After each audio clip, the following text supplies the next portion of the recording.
नमस्कार मंडळी, सावनीज रेसिपीमध्ये आपले स्वागत आहे। आज आपण करणार आहोत कोकम सार। त्यासाठी लागणारे साहित्य: कोकम, ओलं खोबरं, मिरची, मीठ, आलं, कढीपत्ता, लसूण, कोथिंबीर, गूळ। प्रथम आता कोकम आपण सोलून त्याचा गर काढून घेऊया आणि साली उकडत ठेवूया। मंडळी, आपण आमच्या चॅनलला नवीन असाल तर आमच्या चॅनलला सबस्क्राईब करा आणि नवनवीन व्हिडिओ पाहण्यासाठी बेल आयकॉनला प्रेस करा। ही रेसिपी करण्यासाठी नेहमी कोकम मिळतीलच असे नाही, त्यावेळी आपण कोकम आगळ वापरून ही रेसिपी करू शकतो। कोकम आगळ हे बाजारात उपलब्ध असते।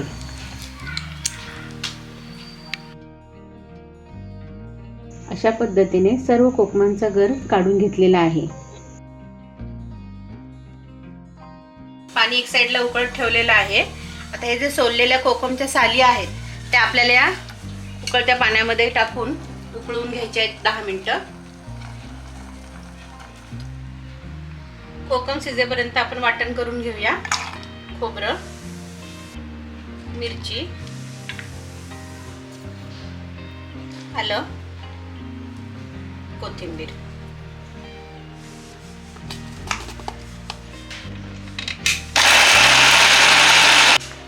अशा पद्धतीने आपलं बारीक वाटण झालेलं आहे। आता आपण हे जे आतला गर काढलेला आहे कोकमचा, त्या बियांचाही रस काढून घेऊया।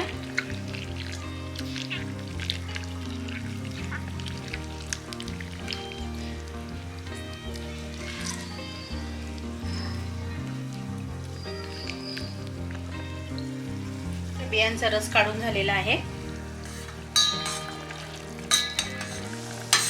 साली आपल्या उकळून झालेल्या आहेत, चांगला लाल रंग आलेला आहे। आता ह्या साली बाहेर काढून आपण मिक्सरला काढून घ्यायच्या आहेत।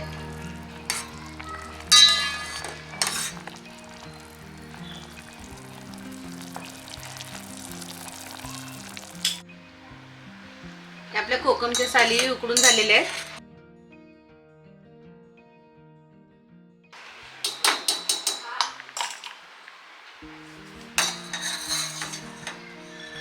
या साली आता आपण बारीक करून घेणार आहोत मिक्सरला। साली आपल्या आता बारीक वाटून झालेल्या आहेत।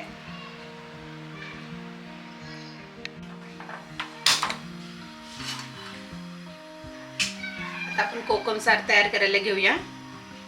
कढई गरम करायला ठेवून त्यात तेल गरम करून घेऊया। तेल गरम झालेलं आहे, त्यात आता मोहरी, जिरं, लसूण, कढीपत्ता थोडा पण जास्त टाकतो।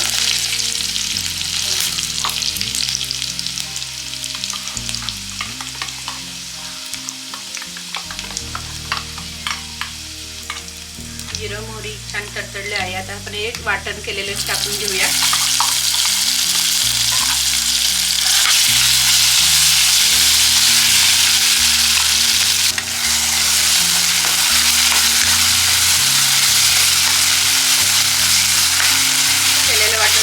चांगलं परतून घ्यायचं आहे।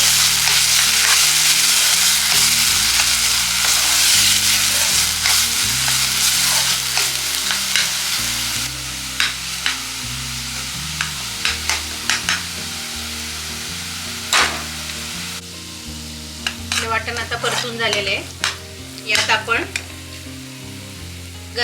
कोकमाच्या गरांचं काढलेलं पाणी, उकडलेल्या सालींचं गर आणि पाणी हे दोन्हीचं मिश्रण जे केलेलं आहे ते आता ओतणार आहोत।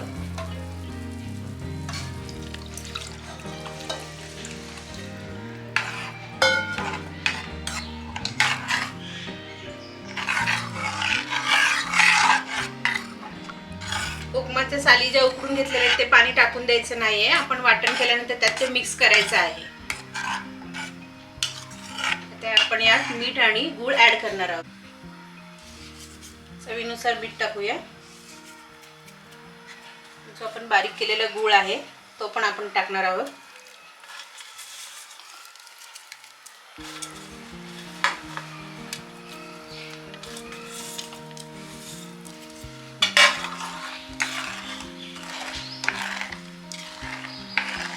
त्याला आपण छान उकळी येऊन देऊन सार आपला तयार करून घेऊया. मंडळी, आमची ही रेसिपी कशी वाटली हे नक्की कमेंट्स करून कळवा.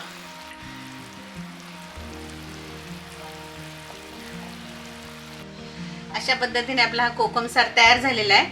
आता पुन्हा भेटूया आपण एका नवीन रेसिपीमध्ये. तोपर्यंत नमस्कार.